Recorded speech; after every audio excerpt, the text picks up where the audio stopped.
no one has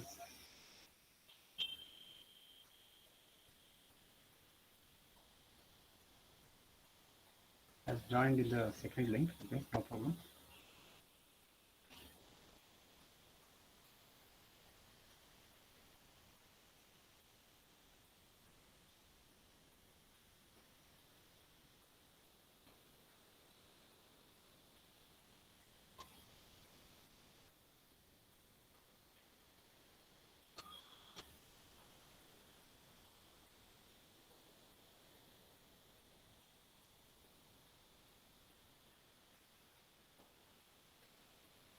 All right.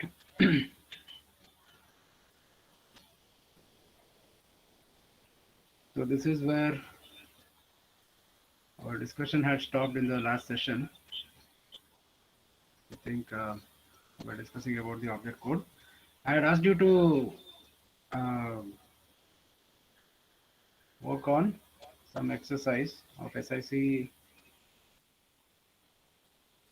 bar XC program, right?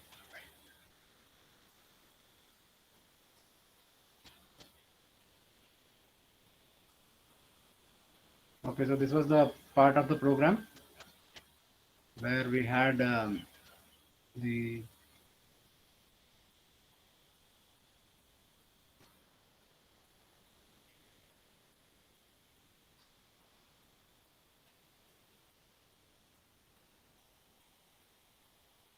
okay, right. So we had already completed the address assignment, and now we are supposed to look into the uh, object code generation. I think I had already shown you the object code generation for the first three statements. It was B4, clear is B4, and register value X is 1. So obviously then second register is not present, so we'll be putting 0 to it, fill up the remaining bytes with 0. Next one is also clear, so it is B4. A value is 0, so we put B400, and then B4. Once again, clear is B4. Register value for S is 4, and obviously second value is not present, so I'll put it as 0. Okay, so once again, this one I believe compare. What was the code? A0. Okay, compare is A0. So A0 it is, and A value is 0 and S value is 4, right? So TIXR T, TIXR is B8. Okay, so TIXR is B8, and the first register is T. I think T value is 5. Okay, so BST, right? So 5, and the next one is 0. Got it? Okay, so this is how we fill up the value of the sorry, this is how we fill up the um, instructions which are 2-byte instruction format. Okay, so I already have mentioned how do we fill up the which one? How do we identify the instructions in your program? So if you identify any 2-byte instruction format, this is how we do it. Okay. So what about the remaining instructions? Have you tried it out? Okay. So even if you have not, let us try that out here. If you have tried, then just verify. Okay. So let me start with plus LDT 4096. Okay. So what type of instruction it is? It's a format 4 instruction, right? So it's a format 4 instruction, and LDT I will 7 it is means 5 means 74 I believe. Okay, LDT opcode is 74, right? So let us go back to that format. So this is our format 4. So LDT 74, right? So 7 0. I will just write 7. First part is does not change, so let me keep it 7. Uh, then it is 4. Okay, 74. So 0 1 0 0, right? So what is the instruction? Instruction is plus LDT 4096, correct? So we have an immediate addressing mode present here in the instruction. Of course, it is an extended format instruction as well, right? So let me go back. So it's an immediate addressing mode. So I will set it to 1, right? It's not using indexed addressing mode. It's not using base because 4096 value is directly given, right? So we'll set all the values to 0 except E because it's an extended format. I will mark it as 1. So what is the value present there? 4096. Okay, so value present is 4096. So this is a 5-byte address field, correct? So 20 bits. So this is obviously 4 plus 4 plus 4 plus 4, 16. So obviously I need to put a preceding 0. So 04096. Got it? Okay. I think this was 7, right? Okay. Now let us see what is the equation. Sorry, what's the instructions? 7. So this is 0, 1, 0, 1. 1, 0, 1 means 5. Okay. So this is 5. So this is 1. Then it is 0, 4, 0, 9, 6. Okay. So 7, 5, 1, 0, 4, 0, 9, 6. Let us check. 7, 5. Sorry. Okay. Sorry. One thing I missed out is 4096 is in decimal. Okay, so we need to convert that to hexadecimal. So when you convert that to hexadecimal, it will become 1000. So therefore, it is going to become 1000. Okay, so 75100. Okay, so this is one of the instruction, right? So this is done now. Next, TD input. Does anyone have the answer? Of course, answer was already given. So E32019. Now, how did we get this E31029? Let us verify. Okay. So first thing is E as usual. Then 3. I think before 3, we will get the opcode for which one it is? TD, right? So opcode for TD, I believe it is E. If it is 3, then it is 0100. Okay, 4. So E4, I believe, is the opcode for TD. Okay, just a second.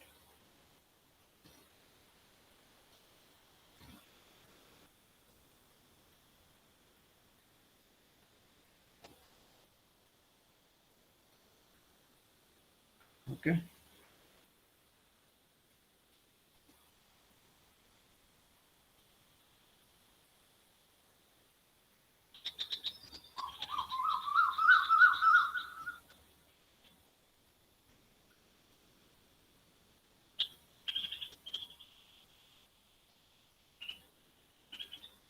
Right.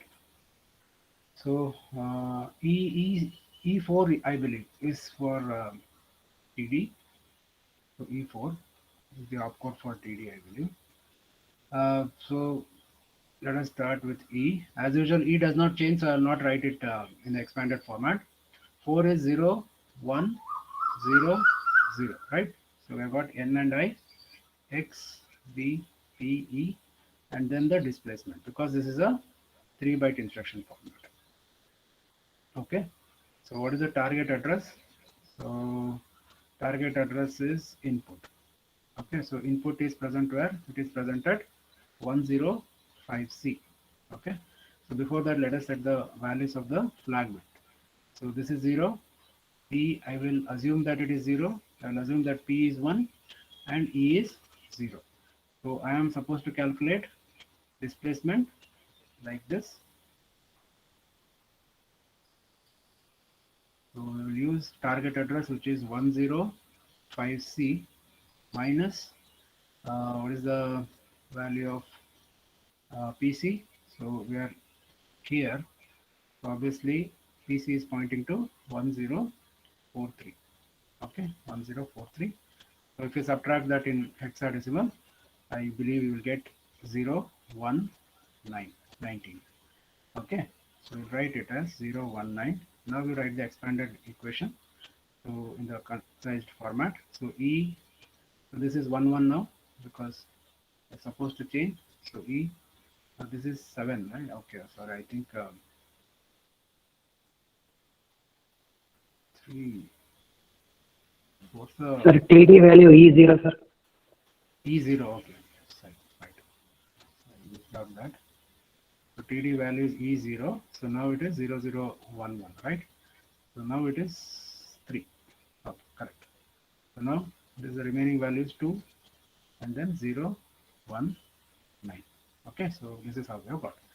So most of the instruction I believe you might have got, except for one, which is that, did you identify which is the instruction that you will get, will not get correct value?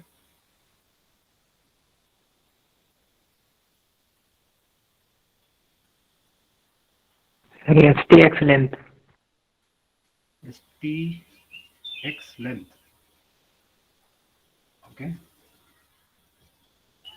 So here, right?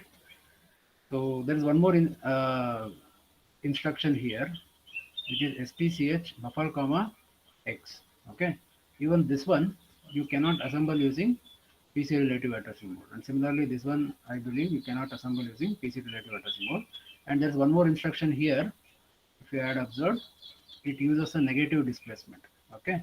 So it uses a negative displacement, and hence we have got a value of FFA. I'll tell you how we got FFA. So jump if equal to, what's the opcode for JEQ? Jump if equal to, let me check. No problem, I need to add the object code.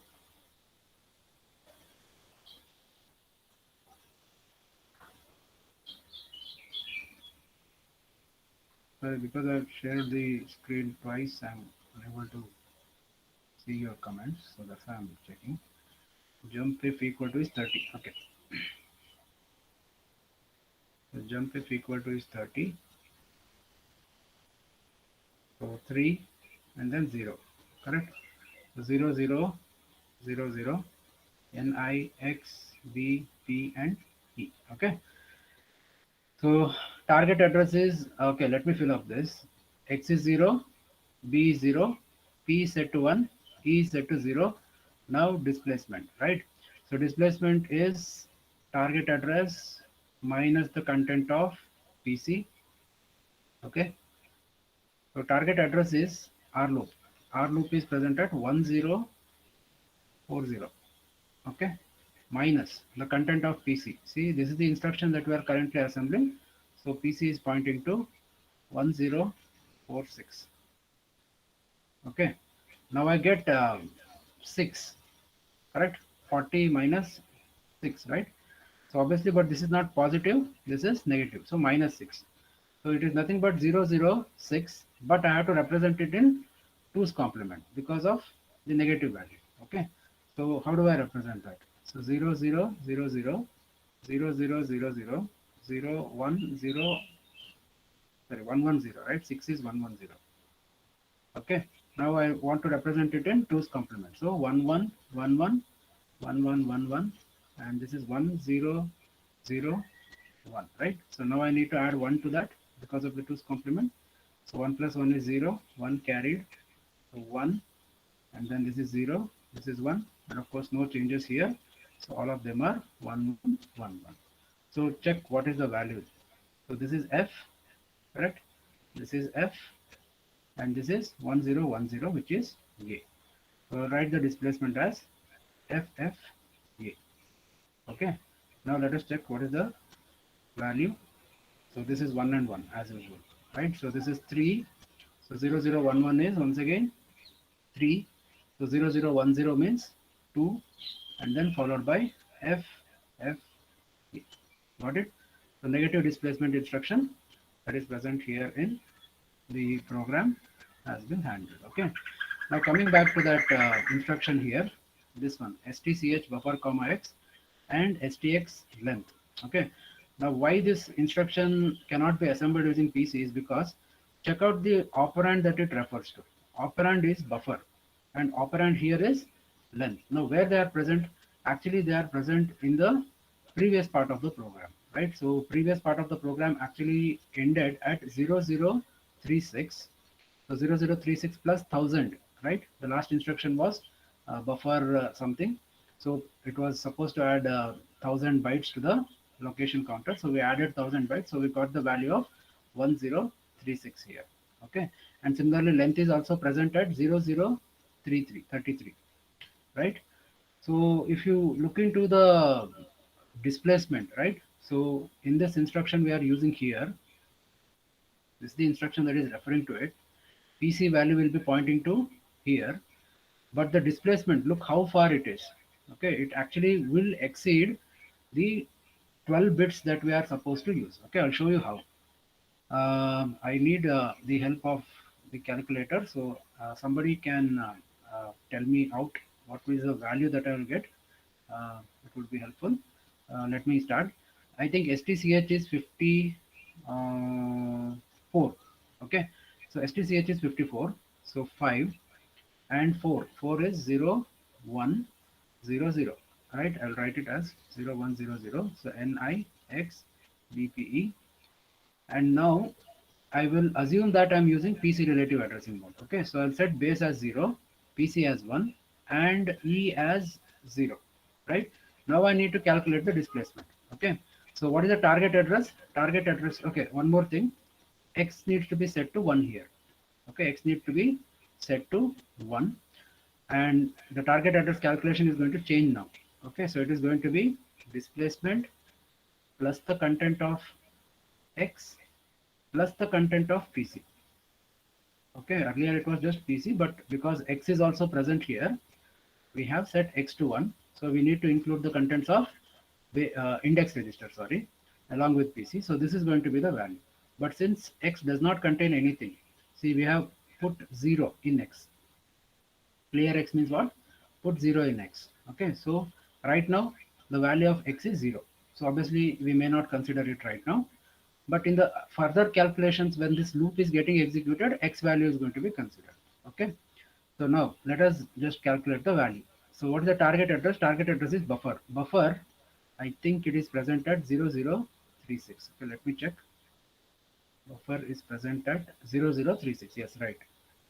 So buffer is present at 0036 minus, what is the content of PC? 1051.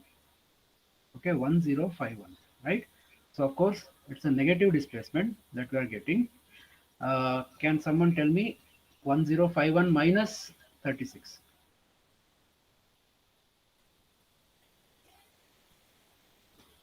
Okay, no one is telling.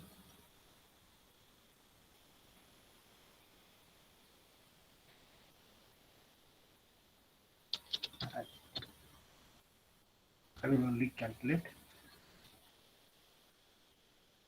So hexadecimal 1051 minus 36.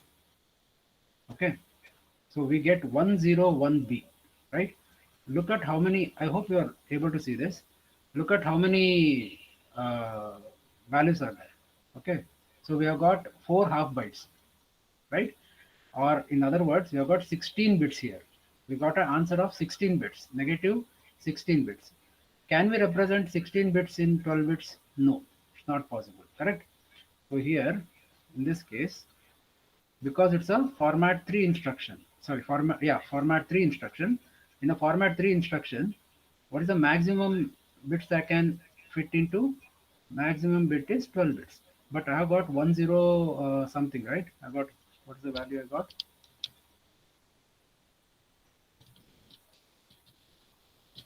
I got 101B, right? So I got 101B.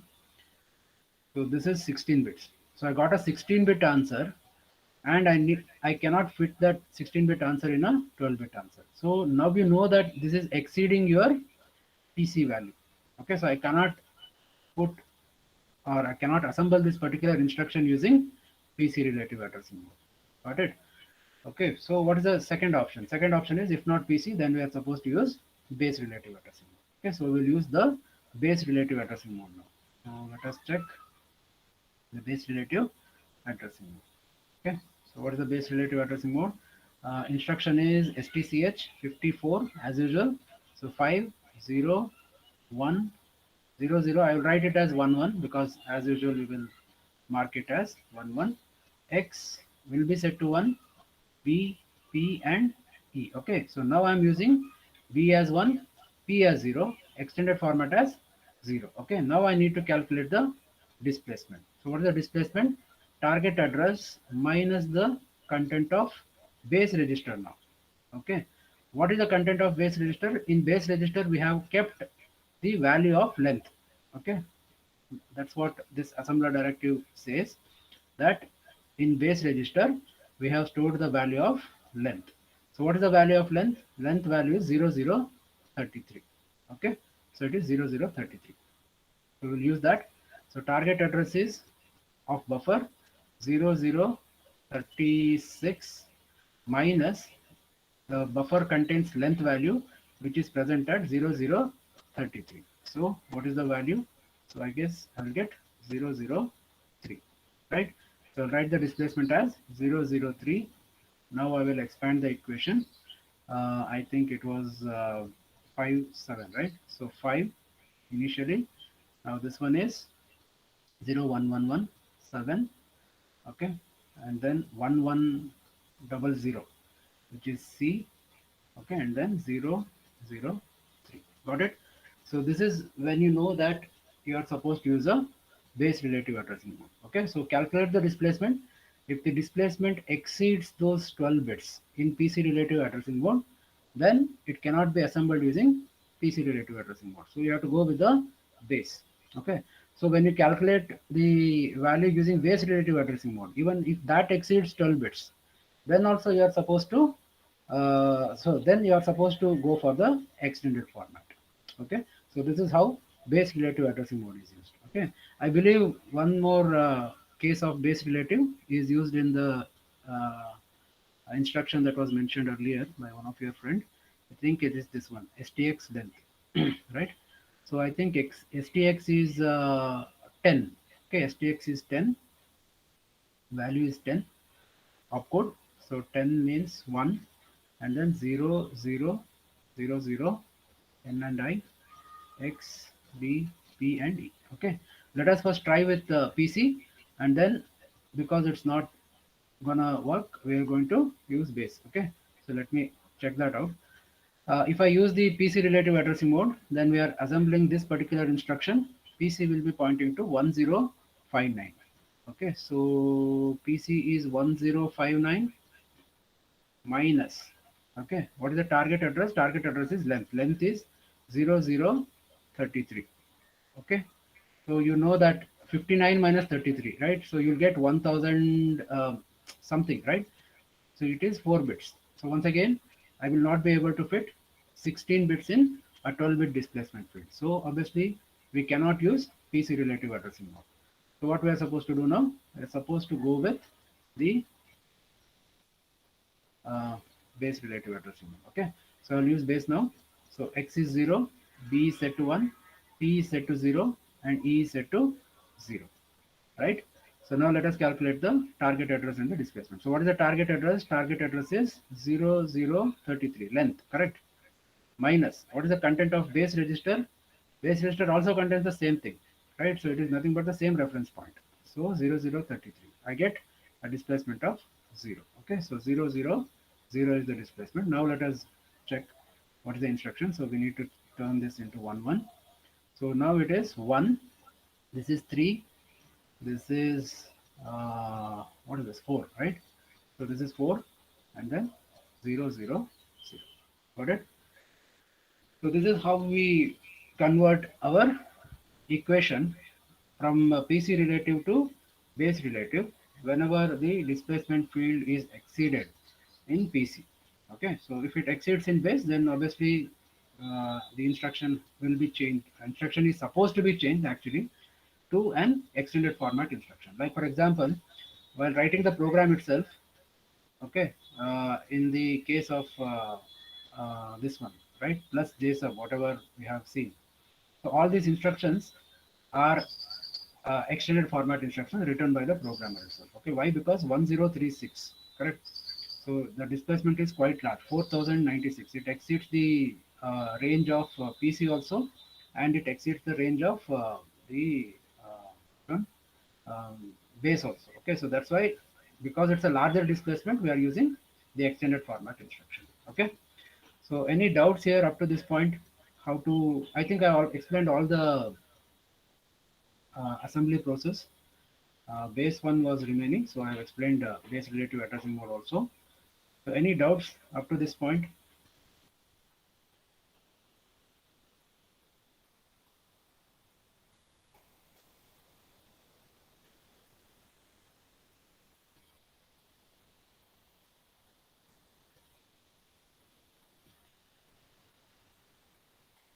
No doubts?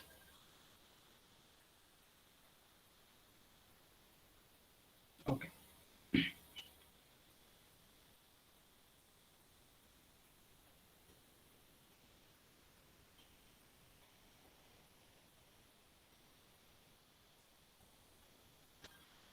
Students who have joined using first link, are you able to see the screen? Yes, sir. Okay. Right. So we have been discussing about the machine dependent features of the assembler, where we saw that because of the changes in instruction format and the addressing mode, we had to change the process of assembly. Okay. So we had to change the process of assembly and we had to modify our ways of assembling the instruction, right? So we had to look into the instruction formats that are supported. We had to also look into the addressing modes that are supported by the system. So accordingly, our algorithm and our process of generating the object program also varied. And that's why we are discussing this under the concept of machine dependent features of an assembler. So this is one of the features. So as the features of the machine changes, our process of translation also changes. Now, why is this? Because see, in SIC we had only one instruction format, correct? So only one, right? So in SIC bar XC we had around 4 different types of instruction formats, and all those 4 types of instruction formats were assembled in a different way. Okay, in SIC we had only one addressing mode. In SIC bar XC we had around 4 to 5 at different types of addressing mode. Okay, so accordingly we had to change the process of assembly, right? But of course the object program generation is going to be the same, right? We will have the header record, we will have the text record, and we will have the end record.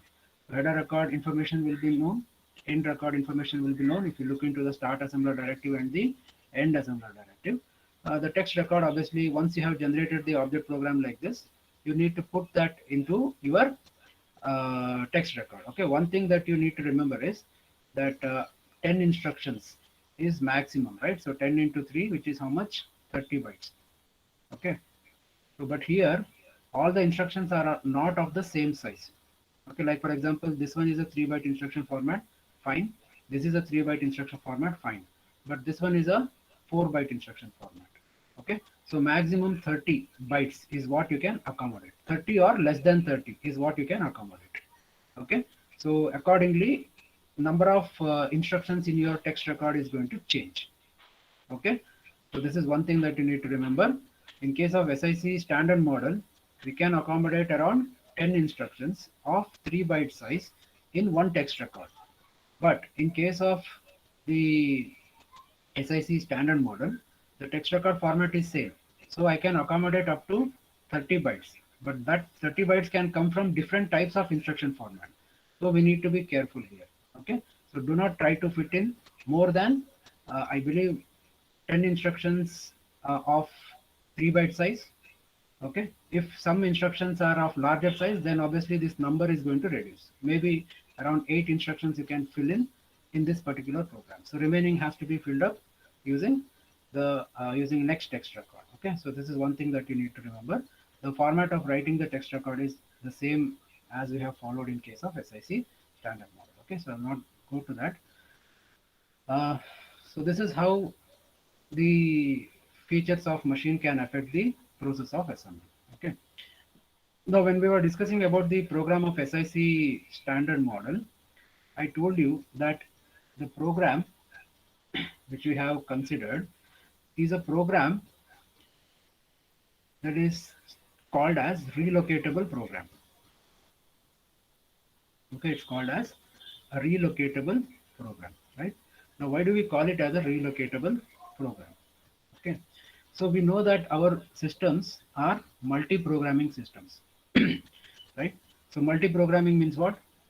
I should be able to run more than one program, or I should be able to run multiple programs at the same time. Or, in other words, I can have multiple programs in memory, and I can execute or switch between any program as I want, or the system can switch between any program as it wants. Okay. Now you know the memory capacities of both SIC as well as SIC bar XC, right? So that one is around 1 MB and another one is around less than that. Okay. So if we know the program size, okay, like if we have multiple programs and if we know the size of the program, then it would be easier for us to allocate memory for those particular programs to execute. Like for example, let me assume I have program A, program B, and program C. Okay, so this one starts at 0 and ends at 1000. This is this one starts at 5000 and ends at 8000. So this one starts at 9000 and ends at 9500. Okay, let me assume this. So when I know the program's starting address in advance, then I can actually fit in the program at the desired location. So from 0 to 1000, program A will occupy. From 5000 to some 6000, B will occupy. And some 9000 to 9500, C is going to occupy. Okay, so because I know where the program actually starts, and assuming that the program is in assuming that the memory is available, I can do this.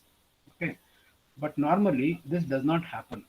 In advance, you will never know where the programs are going to be loaded.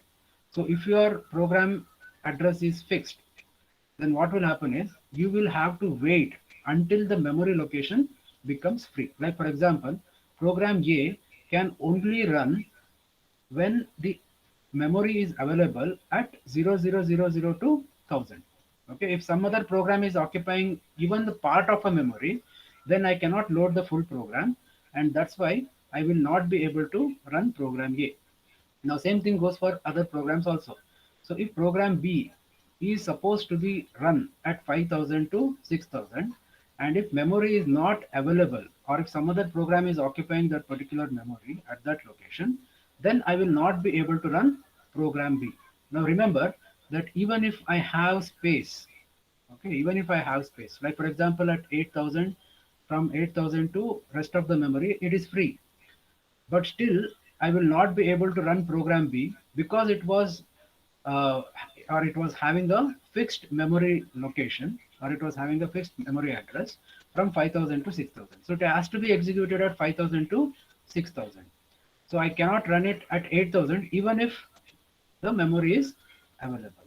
So this is going to be an issue when you are considering a multi-programming environment. Okay, so this cannot happen. Fixed address, you cannot execute programs with fixed address until and unless the memory becomes available wherever the fixed address has been specified. Okay, so this will obviously affect the efficiency of the program. So what is the solution to this? So obviously I should not have any fixed address.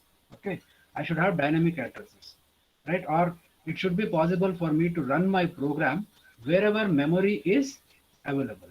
Okay, so the solution for this problem that I mentioned earlier is called as the relocatable program. Okay, so as the name itself indicates, that particular program is relocatable. Relocatable in the sense I may have assembled it using any address. Okay, in the sense we know that relocatable program starts with 000. So obviously I would have assembled it using 0000, but that particular program can be run anywhere in the memory. Okay, so that type of program is actually called as a relocatable program, right? So just a brief description is there. Let us go through that. So as I said, we can have more than one program at a time, sharing memory and other resources for the machine. So if only if we know in advance which programs are to be executed, we can assign the address for them and we can assemble them and we can run them together without overlapping or without wasting the space. That's why I said with A, B, and C, I know in advance this program is required to run from here, this program is required to run from here, and this program is required to run from here. So if that's the case, then I can do that. But most of the times it is practically not possible because it is necessary for us to load the program wherever memory becomes available. So it is desirable for us to load the program wherever memory is available or wherever there is room for that particular program. So in such situations, as I said, the address of the program is not known until the load time, right? So where the program gets loaded, we do not know, but we still expect our program to be executed. So such a program which is capable of executing anywhere in the memory is actually called as a relocatable program. Now, how does SIC bar XC program achieves relocation? That's the question. Okay, just a second.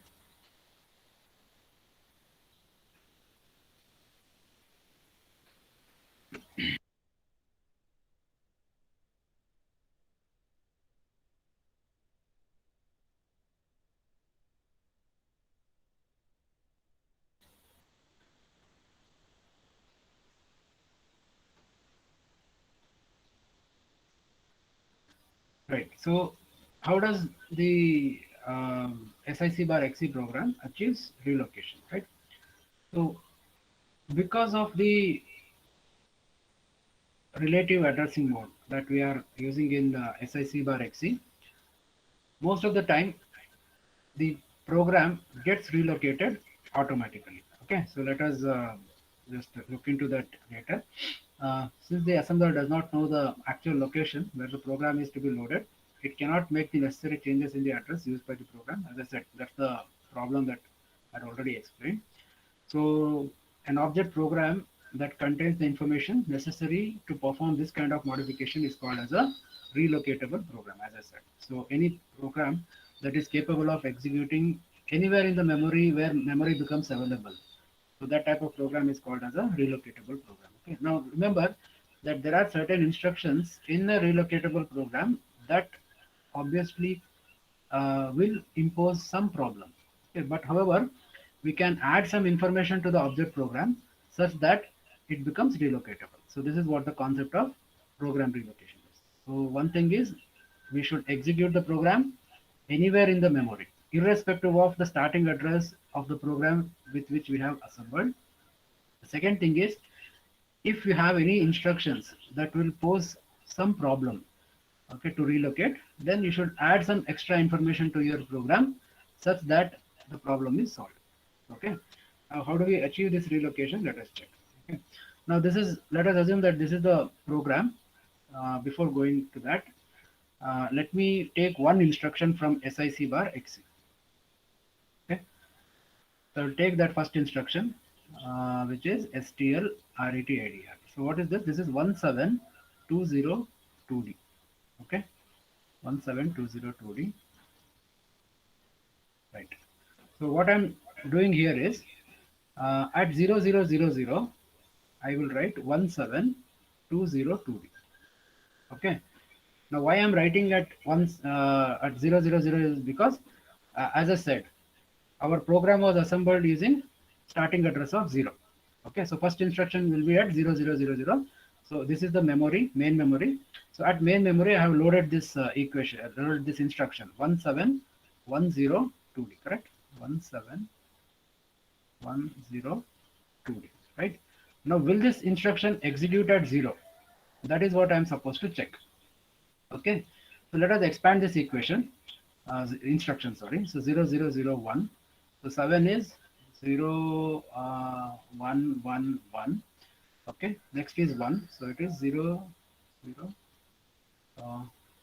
Sorry, 17202D, right? So 17202D. So 0010 and then 202D.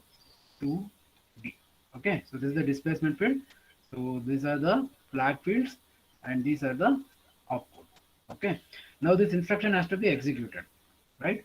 So when this instruction is supposed to be executed, so if the first instruction is at 0000, I know that the second instruction is 0003, right? So this is the content of PC, right? So will I get the correct target address is what we are looking at. Okay. So how do I calculate the target address? Now you are executing the program, not assembling it. So obviously now I don't know the target address. I need to calculate it. So PC value is 0003 plus what is the value of displacement? So displacement value is 0 to d. Okay, so add these two, you will get the value of return address, which is 0036. Okay, you'll get the value of 0036. You can check it with your calculators if you have it. So I think return address was 0036, correct? Return address was 0036, I believe. Sorry, 0030, sorry. Okay, so it was 0030. So when you add 002D plus 003, you'll get 0030, which is the value of return address, which is correct. Okay, because I'm loading the program at 00, obviously I expect everything to be fine. Okay, now let me assume that the same program now is loaded at 5000. No changes I have made. So the instruction is going to be 17202D. Okay, 17202D. And now we shall check whether the same instruction is going to work or not. Okay, so if my program now starts at 5000, okay, I want someone to answer this.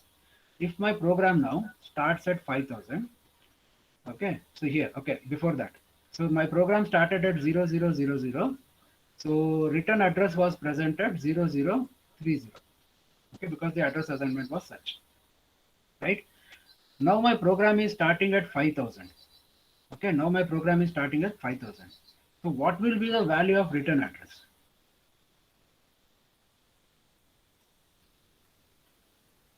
See, when program started at 000, return address was 0030.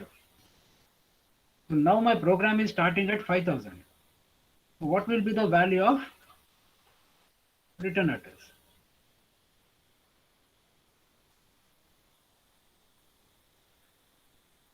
ಈಗ 0 start ಆಯ್ತು ಅಂದಾಗ 0030 ಇತ್ತು, 5000 ಗೆ start ಮಾಡಿದೆ program.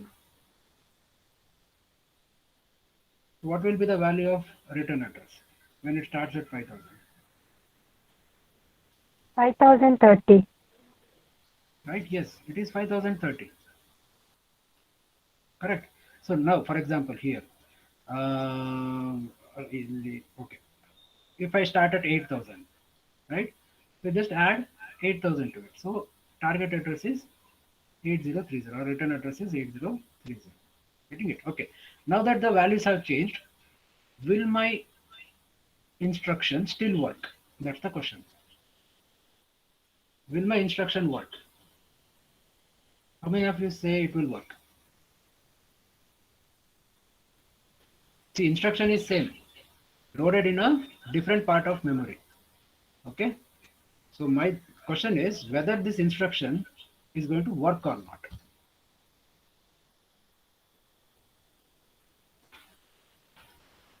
Correct. So let us check whether it is going to work or not. Okay.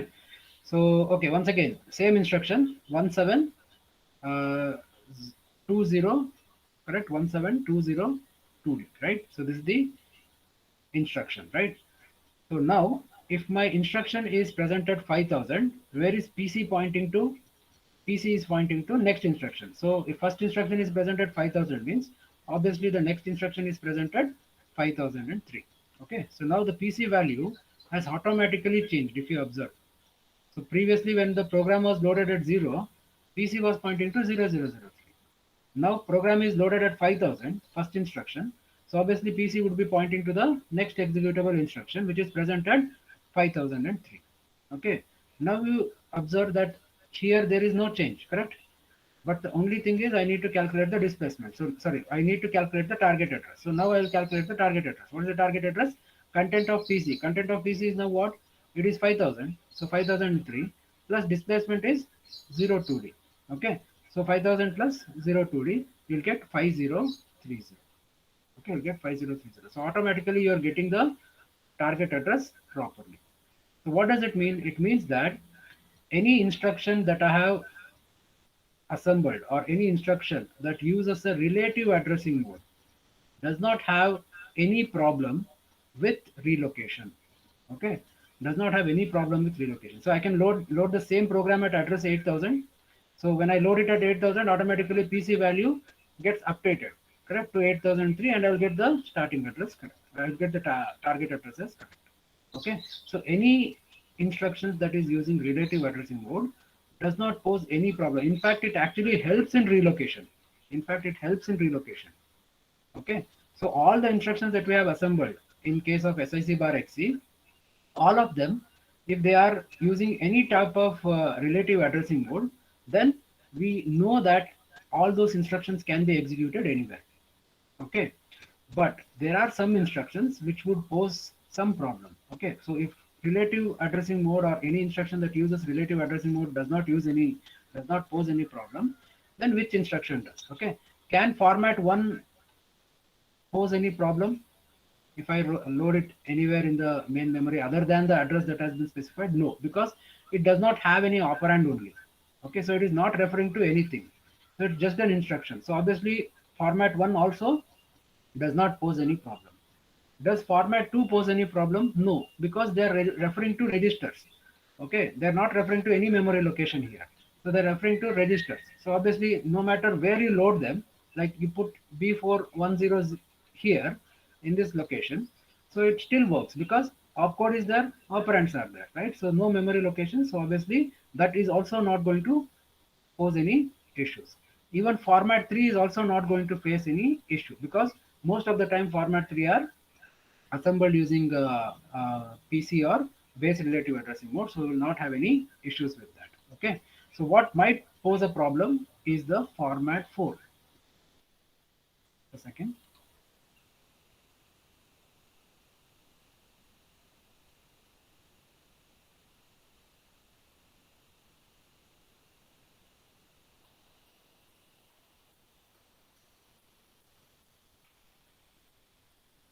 Okay, so what might pose a problem is the format 4 instruction. Now, why format 4 instruction poses a problem? Because format 4 instruction actually uses the direct addressing. Okay, it uses direct addressing. Direct addressing means what? The address is directly specified. Okay, so like for example, you can observe in this diagram at 0006. Okay, at 0006, we have the extended format instruction 4B 101036. Okay, so 1036 is the address of read record. Got it?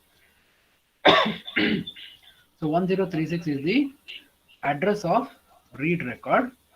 So if I load the program at 0000, now this instruction directly says that you refer to 1036. So at 1036, we have this instruction, so it is going to work. Now the same program is loaded in the diagram, you can observe. Now the same program is loaded at 5000. Okay, so when the program was loaded at 0000, this instruction was present at 5006 and read record was present at 1036. Now the same program is being loaded at 5000, so obviously this instruction will be present at 5006, and where will be the value of read record? So we need to add 1000 to it. So 5000 plus 1036 is 6036. So it is present at 6036. So read record is present at 6036. Okay, but look at the instruction. What it says? It says that you are supposed to load at, okay, this is wrong, it is 1036. Okay, so this is supposed to be loaded at 103, sorry, this contains 1036 as the address, right? So where is 1036 in the memory? Actually, it is somewhere over here. Okay, it may be a part of some other program. It may be a part of some other program, right? But here it is still referring to 1036 because it's a direct addressing mode. I can't change. I have to consider that whatever address has been specified is the address of the operand. So it says 1036. Okay, it says 1036. So 1036 is present somewhere which is not even the part of the program. Okay, so this is the problem with an extended format instruction. Okay, same thing has been depicted here. Okay, if I assume that this is 1036, see here we have changed the instruction because as I said, we made the program as relocatable program. But if I load it at 7420, the instruction will be present at 7425. Read record will be present at read record will be present at 8456. You can add 1000 to it and 1036 to it, and you will get the same thing. So it is referring to 1036. Once again, 1036 is somewhere over here. Okay. So this is the problem with format 4. Why the problem is coming? Because in format 4, we are using direct addressing. Okay. Now what should have happened is what has been depicted in this diagram. Okay. When the program is loaded at 0, this value has to be 1036 only, right? But when this program is loaded at 5000, what should be the value? What should be the value? It should be 6036, correct? When the program is loaded at 7420, what should be the value? The value should be 8456, right? 8456, right? So we need to have this modification. Okay, if I am able to change this value here in the instruction, or the value of the address in the instruction, when I'm loading the program, then I can run my SIC bar XC program anywhere, even if it contains a format 4 instruction. Okay, so what is the problem? I hope you have understood. So if the instruction does not change its address, okay, like for example, if it is 1036 here, then it will be referring to a memory location that is not a part of program, okay, or it is referring to wrong address. So if I have to change this, then I need to modify this instruction, or I have to modify the address of this instruction such that it points to the correct value. Okay. So now this modification can help us to achieve relocation, program relocation. Okay. So if you observe, if I add something to the address, I will get the correct address. Okay, just observe. So the instruction was 4B101036. Okay, so which was present here. So what should I add to this address, or to the address field, if I want to get the correct value of 6036? Can anyone answer? Address is originally saying 1036, but if I want to correct that, then I need to add something to make it 6036. What is it that I'm adding?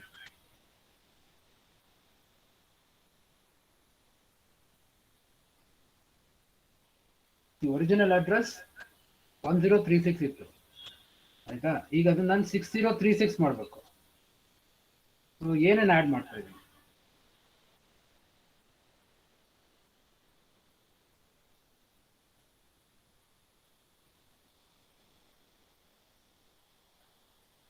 What is, how do I get 6036 from 1036?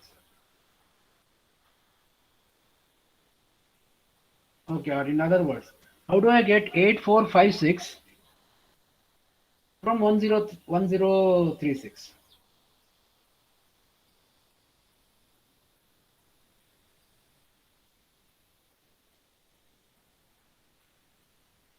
Okay, let us subtract. Okay, 6036 1036. Okay, 0. So this is 0, this is 0, this is 5. So I need to add 5000. Correct. What is this 5000? That's the question. What is this 5000? This 5000 is nothing but the starting address of the program. Okay. So when I know that my program is going to be loaded at 5000, what I need to do is I have to look into my program. Okay. So if there are any instructions that are using direct addressing mode, then I need to add 5000 to it, or I need to add the starting address of the program. So if my same program is getting loaded at 7420, then I need to look into the program, look at the instruction that is using direct addressing mode, and I need to add the starting address of the program. So if I add the starting address of the program, I will get the correct value, or my instruction will be pointing to the correct address. Okay. Now, obviously, when I assemble the program, I will never know where this program is going to be loaded. Okay, so I will be assembling the program, assuming that it will be loading at 0000, but it can load anywhere. Okay, but I can tell which instructions in my program requires modification. Okay, I can tell which instructions in my program require modifications, right? So if I look back into SIC or XC program, okay, which are the instructions that are using direct addressing mode? All the format 4 instructions. Okay, like for example, this one is using direct addressing mode. This one is using direct addressing mode. So 3 instructions totally. So let us check. Then once again, this is using direct addressing mode. So we need not, sorry, it is using immediate. So we need not worry. So 3, correct? So 3 instructions are there in my program that might require modifications. What modifications? We may have to add. See here, wherever direct address are used, we may have to add the starting address of the program.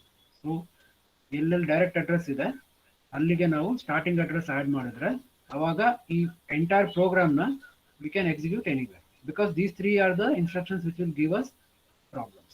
Okay, so this is the solution for that problem of direct address. Okay, so this is what we are going to do. So what we are going to do is, now we are going to add a new record to our object program. So previously we had 3 records, correct? Header record was there, text record was there, and end record was there. Now we are going to add one more record, which is called as the modification record. Okay, ಯಾಕೆ ಇದನ್ನ modification record ಕರೀತಾರೆ ಅಂತ already ಇದೆ. We are trying to modify something after the assembly. Okay, so that's why it is called as the modification record. So this modification record is actually used by the loader. Okay, it is used by the loader. When it is loading the program into main memory, it will look into this modification record and it will do the modification. Okay, so now let us see what information the modification record actually contains. The modification record contains first M, just like header record contains H, end record contains E, text record contains T, it contains M. Then M followed by from column 2 to 7.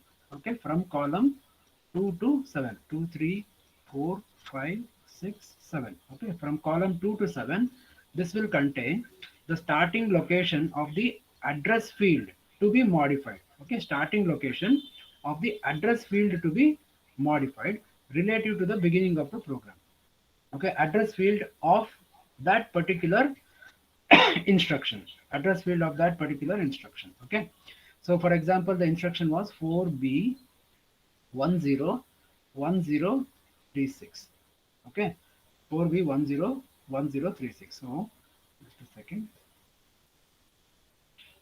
Right, so we know that the opcode part is not going to be changed. Okay, the opcode part is not going to be changed.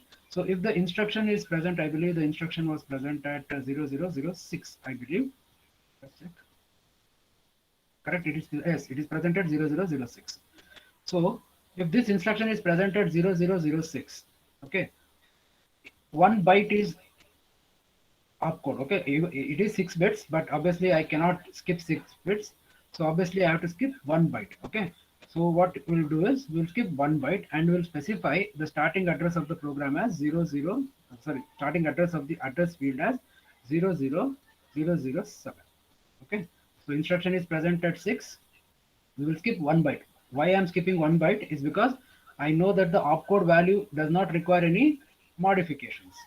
Okay, so we'll skip 1 byte and I'll specify modification record as from the 7th byte you try to modify. That's what it is saying. Okay, but it has to modify only specific bits. Okay, so what is the address field? So 20-bit address field we have got in the format 4. So how much is 20 bit? Next we are going to specify. Okay, in column number 8 to 9, so 7, 8 and 9, we are going to specify what? We are going to specify length of the address field to be modified, but it is going to be specified in half bytes. Half bytes under, for example, how many half bytes are here? 1, 2, 3, 4, 5, 6, 7, 8. 8 half bytes are here. Okay, but now 20-bit address field means what? How many half byte? 20-bit address field means obviously 5. 5 4s are 20, na? So 5 half bytes. So this is my modification record. Okay, this is my modification record. Okay, let me write the modification record for one more instruction. I told you that this instruction also requires modification, correct? So this instruction is presented 0013. So my modification record will start or skip 1 byte. So it will be 000014. So from column 2 to 7, I have specified the starting address of the address field where the modification has to take place. Okay, so instruction is present at 13. So I'll skip 1 byte and I'll write the modification record as 00014. Okay, how many half bytes? So almost same, correct?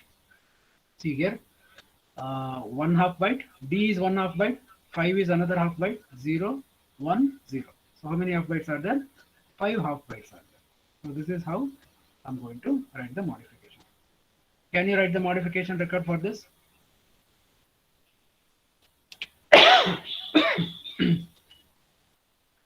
Can you write the modification record for this? M, correct, instruction is present at 26. So 000027. Okay, 1 byte skipped. What is the number of half bytes? Once again, same, right? So it is 05, right? So this is the modification record written. So these 3 modification records have to be added to your program. So when you add these modification records to your program, so your program will become a relocatable program. So this is the program. As you can observe, the header record is there, the text records are there. So these are the instructions that required modification, which have been highlighted.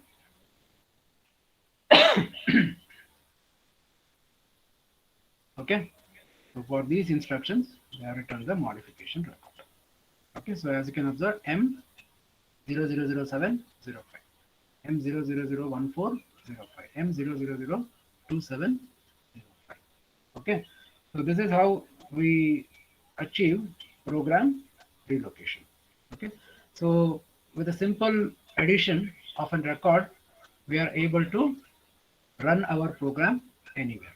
Now the next question is, can we make an SIC standard model program relocatable? See, we achieved relocation for SIC bar XC. How? Most of the job was done by SIC bar XC program only, because everything was using either register to register or no operand or relative addressing mode. Only problem was direct addressing. Correct? We were using direct addressing mode in few instructions. So that was posing a problem. So for that problem, we had a solution which was using the concept of modification records. So using modification record, I can tell where we can add the starting address. And when we add the starting address, the program automatically works fine. Okay, so SIC bar XC program was relocatable with the concept of modification record. Now the question is, can we make SIC program relocatable?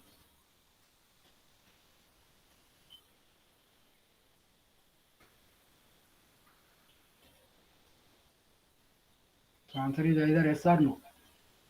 Can we make SIC standard model program as relocatable program? If you answer quickly, I will leave. If no one answers, okay, maybe you're answering in my second link. I'm not able to check that out. Okay, nobody is answering.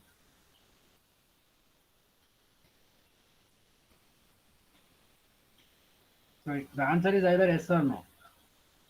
Can we make, just think, can we make an SIC standard model program relocatable? So think about what addressing mode it supports. You'll get the answer. Am I audible?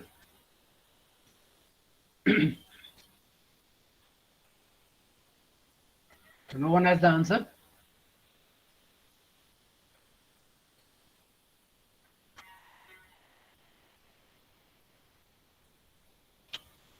Sorry, I'm not able to hear you. Does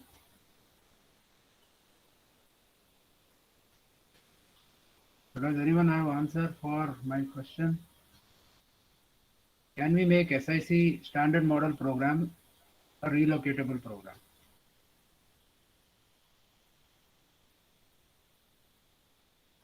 Okay, someone is saying no. Anybody who says yes? Okay, everyone is saying, not everyone, two students have answered no. What about others? I don't know. Maybe you don't want to think. The answer is actually we can. So it's an yes, but it is going to be very inefficient. Okay. Now why I will explain, and I will wrap up for today's session. I know you are tired. The thing is, see, the SIC standard model program uses direct addressing mode. Okay, means what? All the instructions are direct addressing. So which means that if I have 10 instructions in my program, all those 10 instructions are using direct addressing mode. So when all of them are using direct addressing mode, if I load them anywhere else, obviously none of them are going to work properly. What is the solution for that? So if it is a direct addressing mode, what we did, we introduced a modification record for that particular instruction. So 3 instructions were using direct addressing mode in our program. For example, this program which we had. So there are around 25 instructions here. Out of those 25 instructions, 3 of them were using, more than 25 are there. So out of those, only 3 were using direct addressing mode. So we had only 3 modification records for them. Okay, only 3 modification records for them. But in an SIC standard model, what will happen is, if I have 10 instructions, all those 10 instructions are using direct addressing mode. So what I have, or what I should do is, for all those 10 instructions, I have to write 10 modification records. So if there are 10 instructions, I will have 10 modification records. So if my program is 1000 line program, then I need to have 1000 modification records. Okay, I can do it. I can relocate the program, but it will be highly inefficient because almost double the size of the program I will have if I introduce modification records for an SIC standard model program. So the answer is yes, we can make SIC standard model program also as a relocatable program, but we will have modification records. We need to have the appropriate modification records, which will be almost double the size of the program. Okay, so this is the answer for that. So we had thought about it. Most of you might have given me the answer. Okay, anyways, no problem. So I will stop here with the concept of program, program relocation. So that completes the machine dependent features of an assembler. Tomorrow I'll discuss about machine independent features. Okay. So if you have any doubts regarding the assembly process, you can contact me. As I said, maybe before the concept of before the commencement of the next session, or you can contact me also on WhatsApp or Instagram or any social media platform on which you are available. We'll take the attendance just a second.